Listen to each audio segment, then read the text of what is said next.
Hola a todos, somos Elena Moratilla López y Consuelo Resco Martín, enfermeras de Guadalajara. Como sabéis, la llegada del COVID a nuestras vidas ha supuesto un cambio muy importante en todos nuestros hábitos, en nuestros conocimientos, en nuestra forma de trabajar. Lo mismo sucede con la parada cardiorrespiratoria, también ha sufrido muchos cambios y por ello el Consejo Europeo de Reanimación Cardiopulmonar pues hace unos días nos envió las nuevas directrices para la reanimación cardiopulmonar con el COVID. Hemos revisado este documento y lo hemos resumido y es lo que os queríamos transmitir. Os vamos a contar los cambios que se han producido tanto en el soporte vital básico como en el soporte vital avanzado, tanto para adultos como para pacientes pediátricos. Y también queremos hablar un poquito, dar unas pinceladas sobre los cambios que hay en la formación, porque como sabéis, a través de la Asociación Críticos y Emergencias, pues estábamos llevando a cabo nuestro proyecto de formación en las escuelas y probablemente a partir de ahora pues tengamos que hacerlo de otra manera distinta.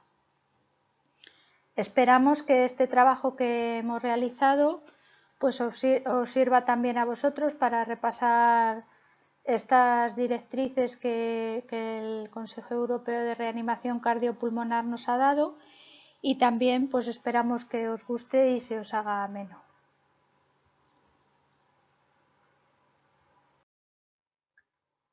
El 11 de marzo del 2020 la OMS declara el COVID-19 como una pandemia. El agente causal es un coronavirus que provoca en el 5% de los afectados un síndrome respiratorio agudo severo y es altamente contagioso. Una revisión sistemática que incluía a 53.000 pacientes concluyó que el 80% de ellos presentan una enfermedad leve, el 15% una enfermedad moderada y un 5% una enfermedad grave que precisa ingreso en UCI. En esta revisión se vio que la tasa de mortalidad se elevaba al 3,1%. El COVID causa, por tanto, paradas cardiorrespiratorias, de las cuales el 90% corresponden a ritmos no desfibrilables y el 10% a ritmos desfibrilables. El mecanismo de transmisión del COVID es a través de las secreciones de la vía respiratoria directamente del paciente o bien por tocar superficies contaminadas. Las secreciones respiratorias podemos clasificarlas en dos tipos fundamentalmente, dependiendo del tamaño. Si su tamaño es mayor de 5 a 10 micras se van a denominar gotas y si son menores de 5 micras se denominan partículas en el aire. Las gotas tienen la peculiaridad de que caen al suelo a 1 o 2 metros del paciente, pero las partículas permanecen en el aire por periodos prolongados. ¿Qué equipos de protección son los adecuados frente al COVID-19? Pues tendríamos equipos de protección personal de gota, que constarían de guantes, bata de manga corta, mascarilla quirúrgica resistente a fluidos y protección de ojos y cara, y equipos de protección personal de partículas en el aire, con guantes, bata de manga larga, mascarilla filtrante FFP3 y en caso de carecer de ella podríamos utilizar una FFP2 y protección para ojos y cara, a ser posible con máscaras integrales con capucha. El Consejo Europeo de Resucitación Cardiopulmonar establece que no es aceptable comprometer la seguridad de los profesionales de la salud por la falta de equipos de protección personal. ¿Qué actividades de las que realizamos en la reanimación cardiopulmonar genera aerosoles? En cuanto a la desfibrilación, no hay evidencia de que genere aerosoles y por tanto podremos realizarla con equipos de protección de gotas. Sin embargo, las compresiones torácicas sí que son potenciales generadoras de aerosoles y, por lo tanto, utilizaremos equipos de protección personal de partículas en el aire. Lo mismo sucede con todas las actividades que se utilizan para el manejo de la vía aérea, como puede ser la apertura o la comprobación de la respiración. En todos los casos utilizaremos equipo de protección personal de partículas en el aire.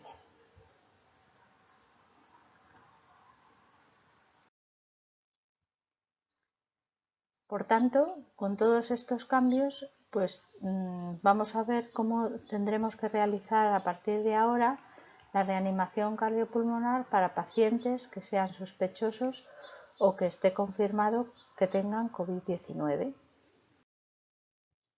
Hasta ahora seguíamos este algoritmo. ¿Cómo ha cambiado con el COVID-19? Cuando vamos a realizar soporte vital básico por reanimadores legos, tenemos que tener en cuenta que al identificar la parada cardiorrespiratoria, lo único que vamos a hacer es evaluar la respuesta del paciente y evaluar su respiración, pero no a través de la apertura o de la maniobra ver, oír y sentir, sino a través de la observación del pecho, si se eleva o no. Vamos a llamar al 112 como hacíamos antes y a poder ser con manos libres. Uno de los cambios importantes que vamos a hacer es colocar sobre la boca y nariz del paciente una toalla o, si disponemos, una mascarilla para evitar la emisión de aerosoles durante las maniobras de compresión. Una vez que tenemos tapada la boca y nariz, podremos empezar a hacer las compresiones torácicas a la misma profundidad y la misma velocidad que lo hacíamos anteriormente. Seguiremos las instrucciones del centro coordinador y una vez que hemos terminado nuestra reanimación haremos un exhaustivo lavado de manos y nos pondremos en contacto con las autoridades sanitarias para comunicar que hemos estado en contacto y hemos realizado maniobras de reanimación cardiopulmonar a un paciente sospechoso o confirmado de COVID-19. Cuando la parada cardiorrespiratoria se produce en un ámbito en el que hay profesionales sanitarios, es importante que estén entrenados en el uso de equipos de protección de partículas en el aire. Si tienen que hacer desfibrilación, pueden hacerlo con parches preferiblemente y pueden realizar esa desfibrilación con equipos de protección de gotas. Pero en el caso que estos profesionales de la salud tengan que realizar compresiones torácicas o manejo de la vía aérea y ventilación, siempre deben usar equipos de protección de partículas en el aire. Si los primeros intervinientes solo tienen equipos de protección de gotas, solo realizarán la desfibrilación hasta que otros profesionales sanitarios se hayan colocado su equipo de protección de partículas en el aire y estos ya podrán iniciar las compresiones torácicas. Y en el caso de que los reanimadores estén poco entrenados en el manejo de la vía aérea, solo realizarán compresiones torácicas.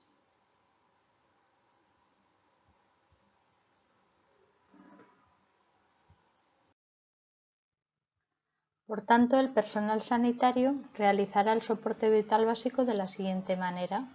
En primer lugar, reconocemos la parada cardíaca y avisamos pidiendo ayuda.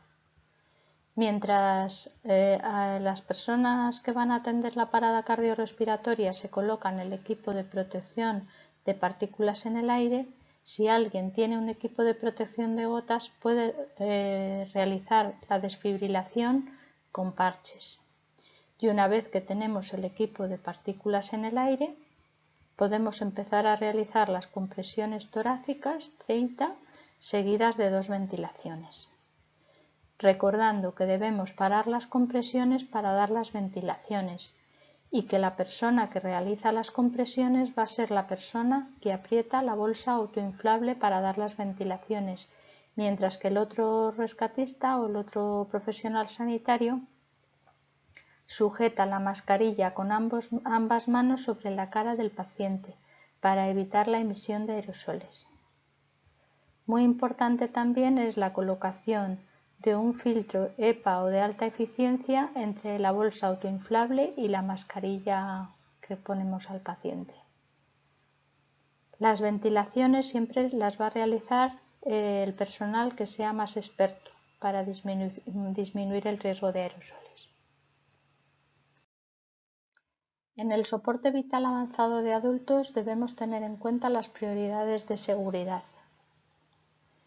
Las prioridades de seguridad comienzan por uno mismo, luego nuestros colegas o las personas que están alrededor y por el paciente. El tiempo que se requiere para lograr una atención segura es una parte aceptable del proceso de reanimación y no deberíamos iniciar ninguna reanimación sin habernos puesto nuestro equipo de protección de partículas en el aire, que es el adecuado para el soporte vital avanzado.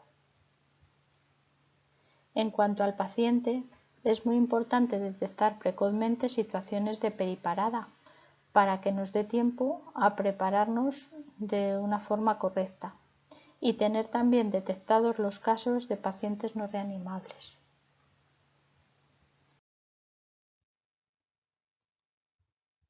Realizaremos el soporte vital avanzado en adultos de la siguiente manera. Reconocemos la parada cardíaca y avisamos pidiendo ayuda. Si tenemos un equipo de protección de gotas, podremos empezar una desfibrilación con parches y en el caso de que otras personas no tengan todavía su equipo de protección de partículas en el aire, podremos realizar hasta 2 choques adicionales y una vez que ya tenemos los equipos de protección de partículas en el aire, podremos iniciar las compresiones torácicas y las ventilaciones. Si en el primer momento no tenemos la bolsa filtro mascarilla, podemos colocar una mascarilla de oxígeno sobre el paciente y una vez que ha llegado la bolsa mascarilla, pues realizaremos los ciclos de 32, sabiendo y recordando que quien da el masaje es el que aprieta la bolsa autoinflable. En cuanto a las ventilaciones, debemos minimizar el uso de la bolsa filtro mascarilla, que es más generadora de aerosoles que la intubación orotraqueal, por ejemplo. Y el manejo de la vía aérea lo debe realizar el personal más experimentado. En el caso de que pongamos al paciente un dispositivo supraglótico, tenemos que recordar hacer la pausa después de las 30 compresiones mientras hacemos las ventilaciones, para generar menos aerosoles, y sería importante también colocar una mascarilla quirúrgica sobre ese dispositivo supraglótico. La intubación orotraqueal se hará preferentemente por videolaringoscopia para evitar la cercanía con el paciente. Para evitar contagios, haremos que solamente estén las personas imprescindibles en la habitación del paciente. Y una vez que se han abordado las causas reversibles de la parada cardiorrespiratoria, se suspende la reanimación si no ha habido respuesta. Y si la reanimación tiene que ser prolongada por sus características, utilizaremos dispositivos de compresión mecánica. Si tenemos un paciente intubado, tendremos que ponernos siempre, como hemos dicho, para toda reanimación, equipos de protección de partículas en el aire. No debemos desconectar el circuito del ventilador y utilizar el respirador como la fuente de oxígeno, con una FiO2 del 1 y frecuencia respiratoria de 10. De todas formas, es importante revisar el ventilador cuando se ha producido una parada cardiorrespiratoria por si fuese la causa de dicha parada. Y si por alguna necesidad tenemos que desconectar al paciente del respirador, para disminuir la emisión de aerosoles, clamparemos el tubo. y siempre, ya sea con el respirador o sea con la bolsa autoinflable, utilizaremos los filtros EPAU de alta eficiencia.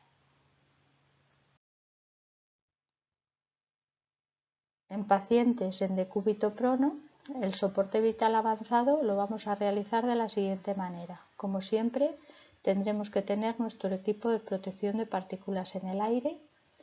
Podremos comprimir entre las escápulas a la misma profundidad y velocidad como lo hacemos en decúbito supino, recordando que tiene que ser sobre una superficie dura. Y si por alguna necesidad tenemos que girar al paciente, por ejemplo, porque las compresiones son ineficaces y provocan una presión diastólica menor de 25 milímetros de mercurio, o tenemos problemas en la vía aérea o incapacidad para recuperar la circulación, debemos planificar el giro del paciente. En cuanto a la desfibrilación en el paciente en decúbito prono, podemos utilizar las posiciones de los parches antero-posterior o biaxilar. Vamos a ver ahora cuáles son las directrices del ERC en soporte vital básico y avanzado en pediatría en estos tiempos de pandemia. Los niños, como los adultos, son susceptibles a la infección por COVID-19. Al analizar datos acerca de cuál es la incidencia de esta infección en los niños, la Sociedad Española de Pediatría, en sus últimas recomendaciones publicadas en la revista Elsevier con fecha 4 de abril, nos remite a unos datos que habían sido recogidos en China con fecha 12 de febrero. En esta fecha había 45.000 casos confirmados de infección en China, de los cuales solo 416 eran niños con edades comprendidas entre 0 y 9 años, lo cual representa un 0,9%. Y 549 eran niños con edades comprendidas entre los 10 y los 19 años, que representa un 1,2%. Como veis, son porcentajes bajitos de infección. En estudios realizados, autores plantean la posibilidad de que los niños sean menos susceptibles a la infección por COVID-19 en relación al adulto debido a una menor funcionabilidad de la enzima convertidora de la angiotensina 2, que, como sabéis, actúa como receptor celular del virus en nuestro organismo. Por otra parte, de forma general, la clínica de los niños infectados es más leve que en los adultos, con una mayoría de niños asintomáticos o bien que presentan síntomas leves, siendo los síntomas más comunes pues los respiratorios con fiebre, tos o disnea, y o gastrointestinales con dolor abdominal, náuseas, vómitos y diarrea. En un estudio publicado también en China, con la serie de casos sospechosos o confirmados de COVID-19 en niños más grande, con una N de 2143, se observó cómo el grueso eran niños con sintomatología leve o asintomáticos, y solo un 5,2% desarrollaban una enfermedad grave con disnea o hiposemia, unos 111 niños, y un 0,6% desarrollaban un síndrome de distrés respiratorio agudo o fallo multiorgánico, 13 niños en concreto. En este estudio también se revela que los niños pequeños son más vulnerables a presentar un cuadro grave o crítico, un 10,6% en niños menores de un año frente a un 3% en niños mayores de 15 años. Como bien nos ha comentado Consu, el ERC da una especial importancia a nuestra seguridad, a la seguridad de nosotros como personal sanitario o de cualquier primer interviniente que atienda una parada cardiorrespiratoria en un niño en el que sospechamos o tenemos confirmación de infección por COVID-19 y así poder evitar el contagio.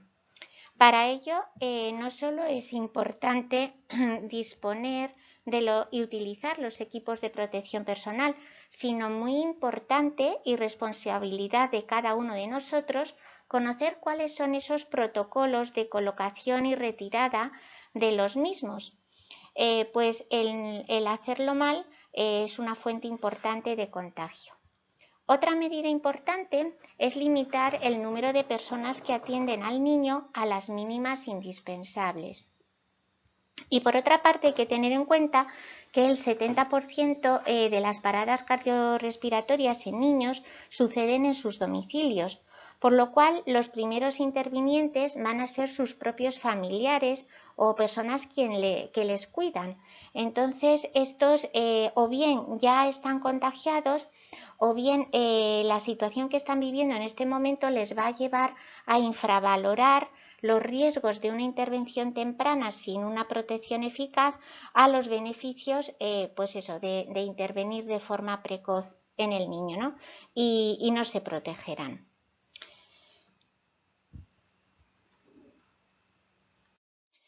El ERC enfatiza en la importancia del reconocimiento temprano del niño gravemente enfermo, tanto si tiene COVID-19 como si no. Y utilizaremos para ello una guía rápida de valoración, que es el triángulo de evaluación pediátrica, que nos permite una primera impresión general de cómo se encuentra el niño sin utilizar nuestras manos, simplemente con la vista y el oído, y en la que no tardaremos más de unos pocos segundos. Valoraremos cada uno de los lados del triángulo. Como veis, en uno de los lados valoraremos la apariencia, valoraremos también el trabajo respiratorio y la circulación cutánea. Esta valoración, bien es verdad que no nos va a proporcionar un diagnóstico, pero sí una valoración de cuál es el estado fisiológico del niño y cuáles son sus necesidades más urgentes y así poder resolverlas. Vamos a comenzar siempre valorando la apariencia del niño. La vamos a valorar con el niño en brazos de su papá o de su mamá y es un indicador del nivel de perfusión y oxigenación cerebral del niño. Nos fijamos si el niño se mueve o está quieto. Si está quieto, si está hipotónico o si se mueve, si se resiste a la exploración.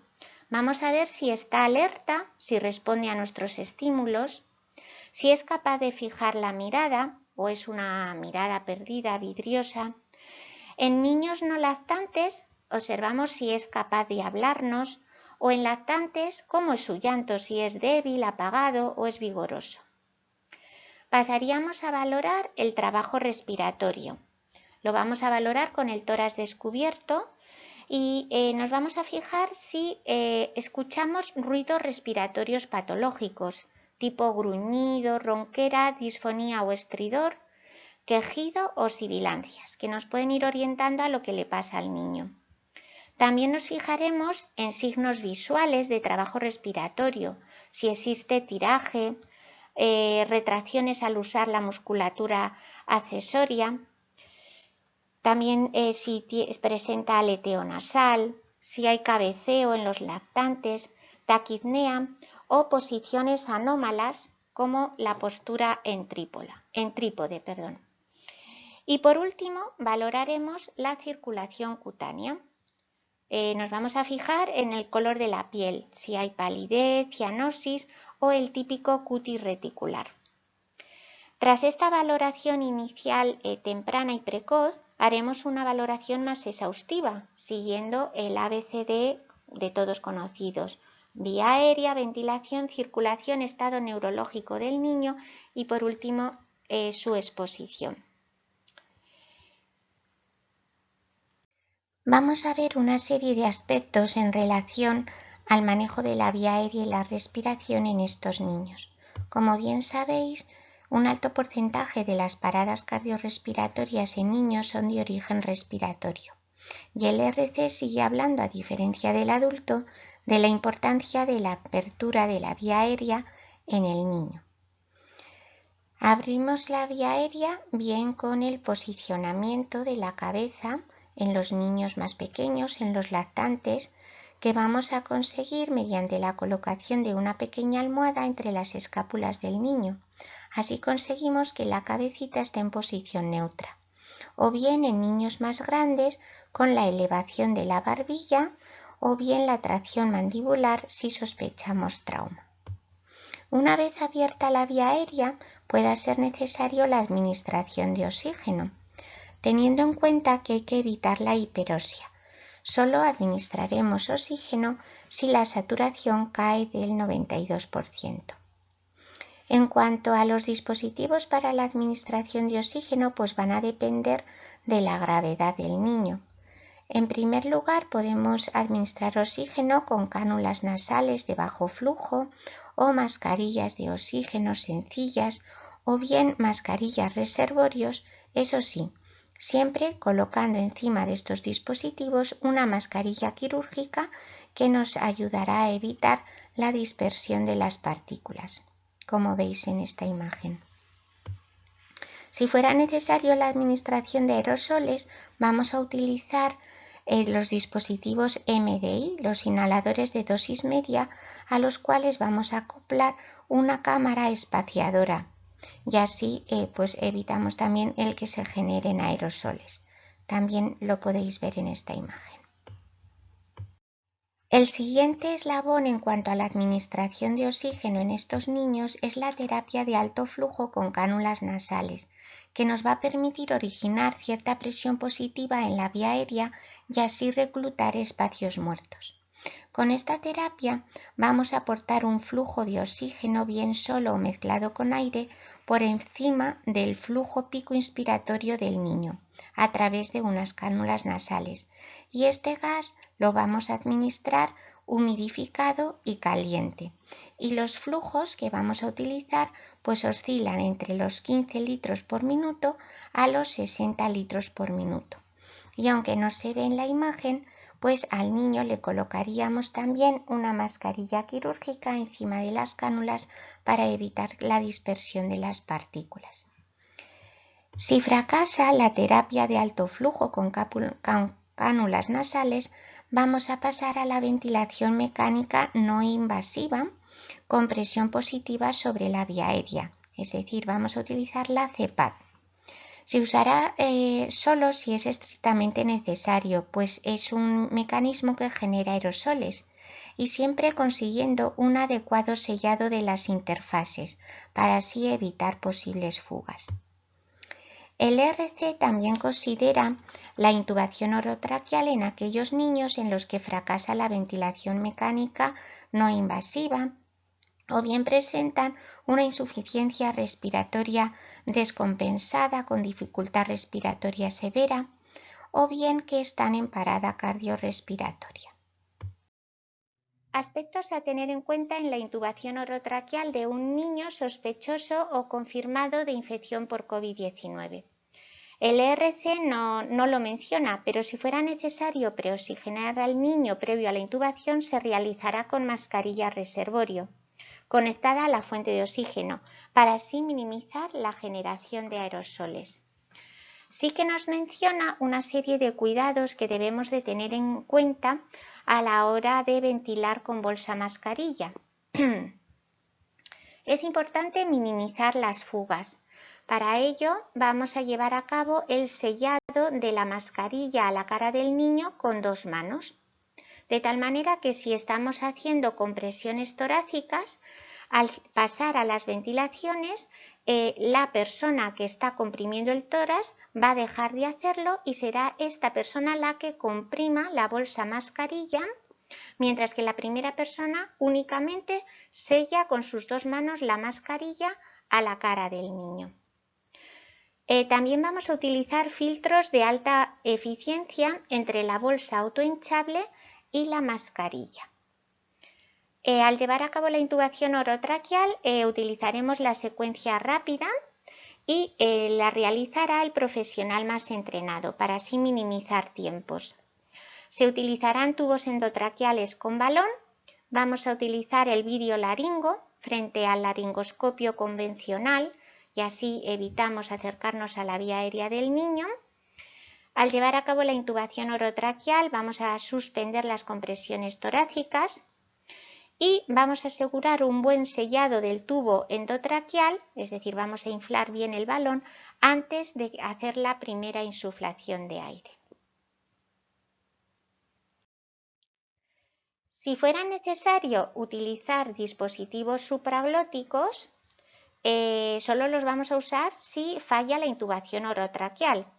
Siempre lo hará el personal más entrenado y asegurando siempre un buen sellado del balón, teniendo en cuenta que la generación de aerosoles es mayor con estos dispositivos que con la intubación endotraqueal. Una vez conectado a la ventilación mecánica, ¿qué cuidados debemos de tener? Bueno, pues vamos a utilizar filtros de alta eficiencia tanto en la rama inspiratoria como en la expiratoria. Vamos a evitar desconexiones para evitar que se dispersen las partículas del virus. Y si hay que aspirar secreciones, pues se realizarán con un sistema de aspiración cerrada. Con estos sistemas cerrados no tenemos que estar desconectando el tubo endotraqueal de las tubuladuras del respirador y por tanto hay menos riesgo de contagio. En resumen, podríamos decir que todos los procedimientos de manejo de la vía aérea tienen un alto riesgo de transmisión del virus, por lo que el uso de equipos de protección personal de partículas de aire es obligatorio para todo el personal sanitario. En cuanto al reconocimiento del paro cardíaco en estos niños y el soporte vital básico, pues como siempre, en primer lugar vamos a valorar la respuesta del niño. Le vamos a estimular con suavidad y le preguntamos en voz alta si está bien. Si el niño no nos responde, pasamos a valorar la respiración.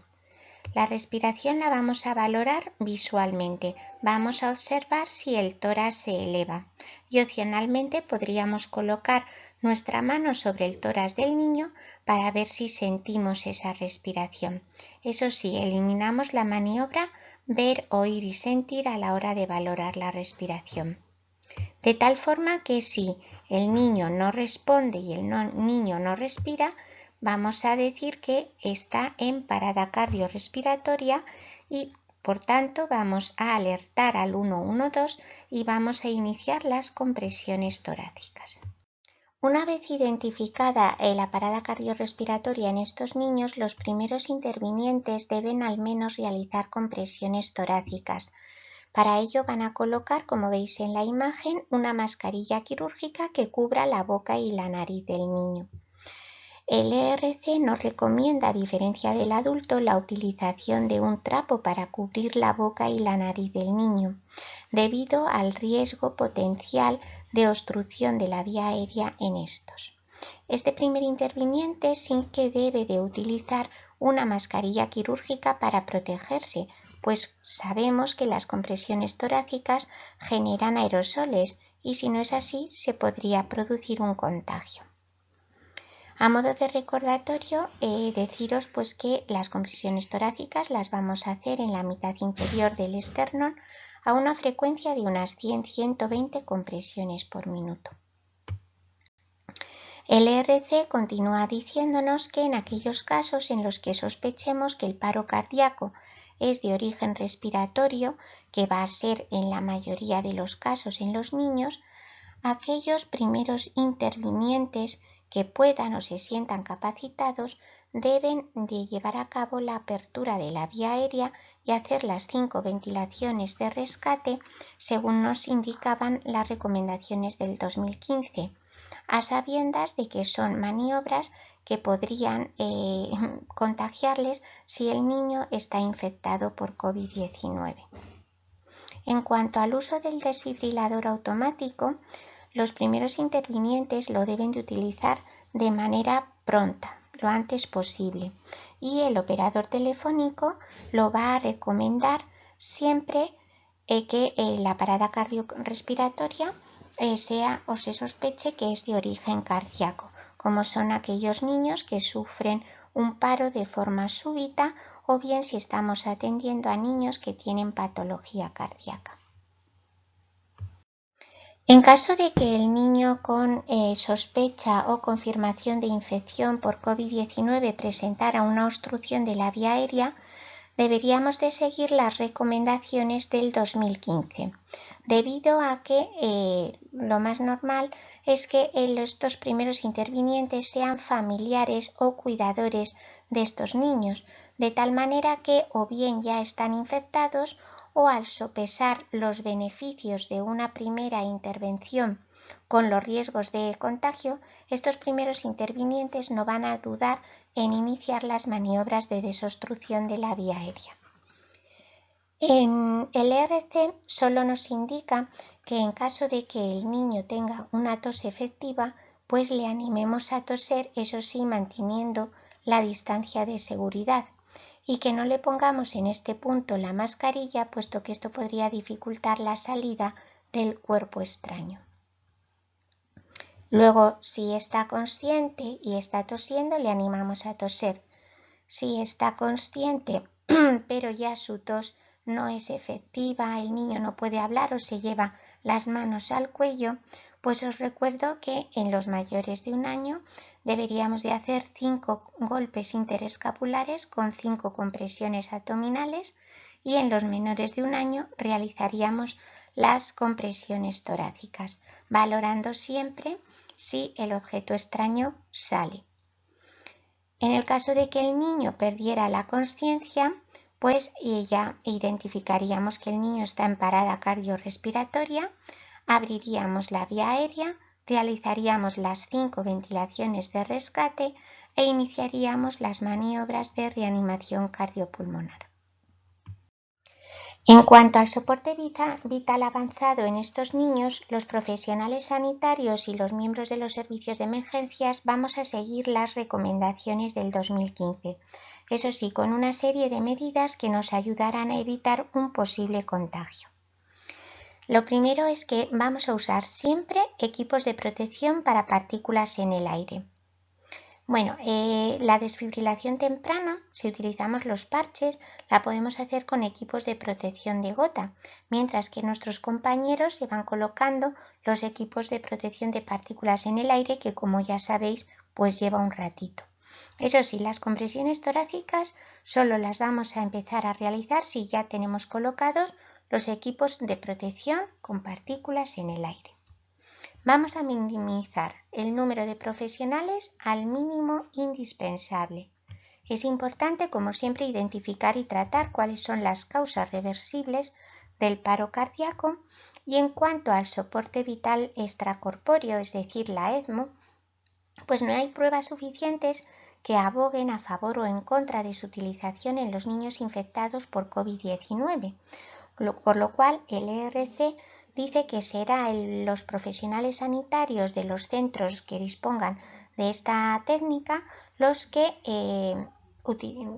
digan si utilizan o no esta medida. Para finalizar este bloque en pediatría hablamos del soporte vital en recién nacidos. No hay una evidencia científica firme de transmisión vertical de una madre COVID-19 positivo a su recién nacido antes del parto, durante el parto y después del parto a través de la lactancia materna.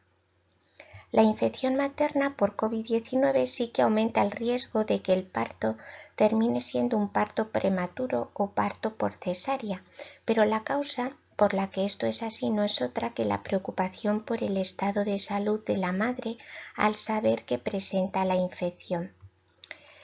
Pese a que no hay muchos estudios al respecto, se sabe que los recién nacidos de estas madres con infección no están especialmente comprometidos en el momento de su nacimiento. Y por último deciros que en cuanto a la evaluación inicial y las maniobras de reanimación y estabilización del recién nacido no hay modificaciones en cuanto a las recomendaciones que se dieron en el 2015.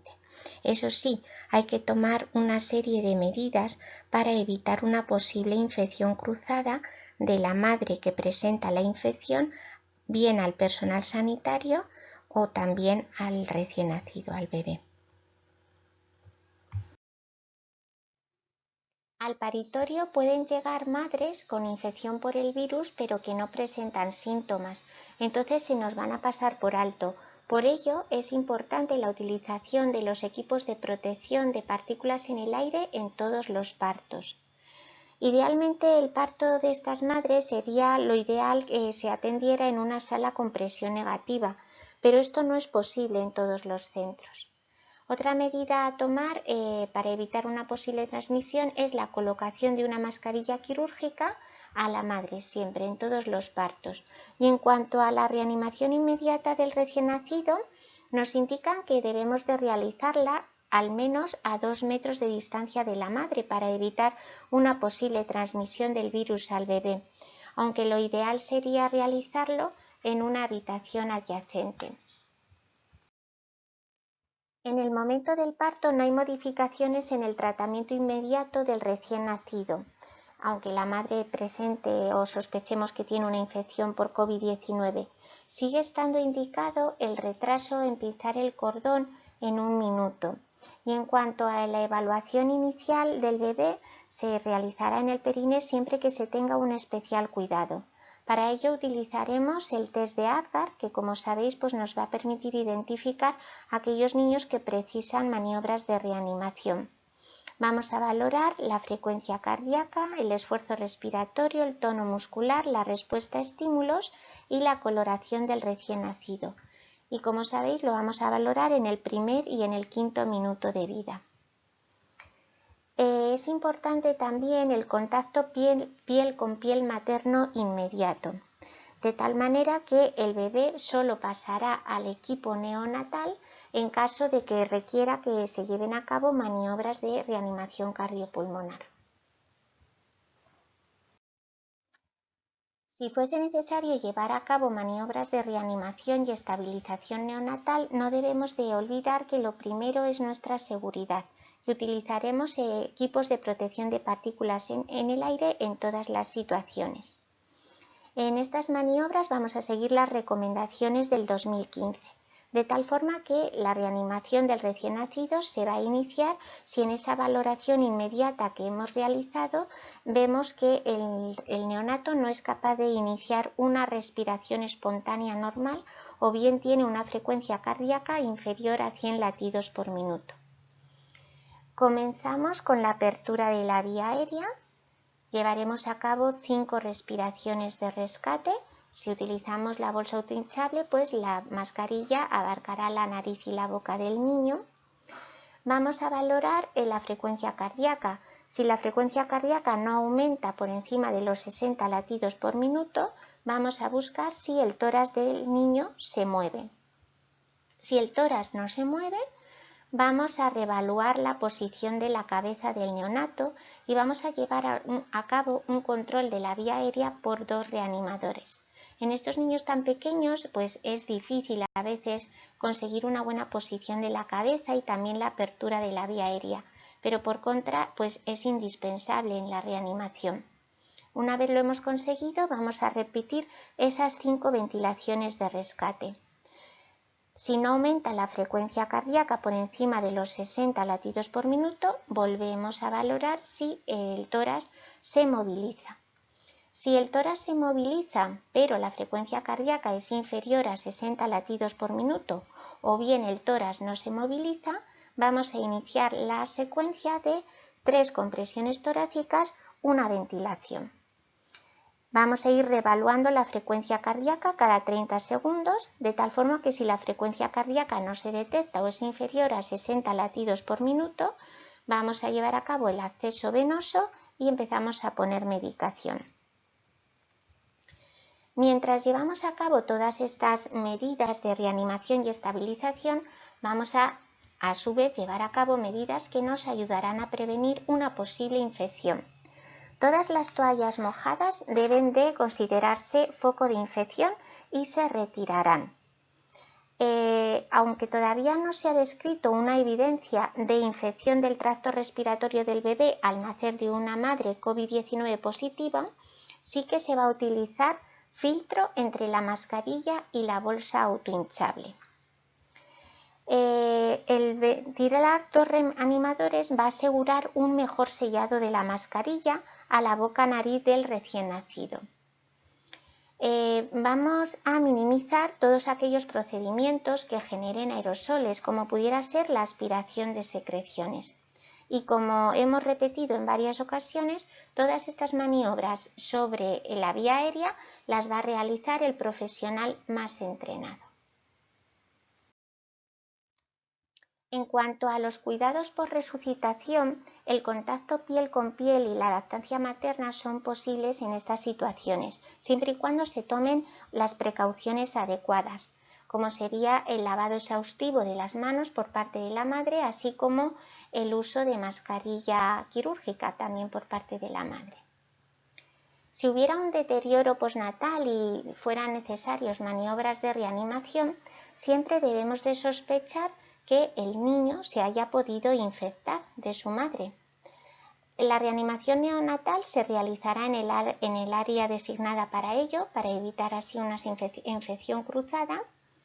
La evaluación y el apoyo inicial, eso sí que lo podríamos hacer con un equipo de protección de partículas de gota, pero en lo que el resto de compañeros se colocan los equipos de protección de partículas en el aire, que ya es el necesario para llevar a cabo la estabilización y la reanimación del recién nacido.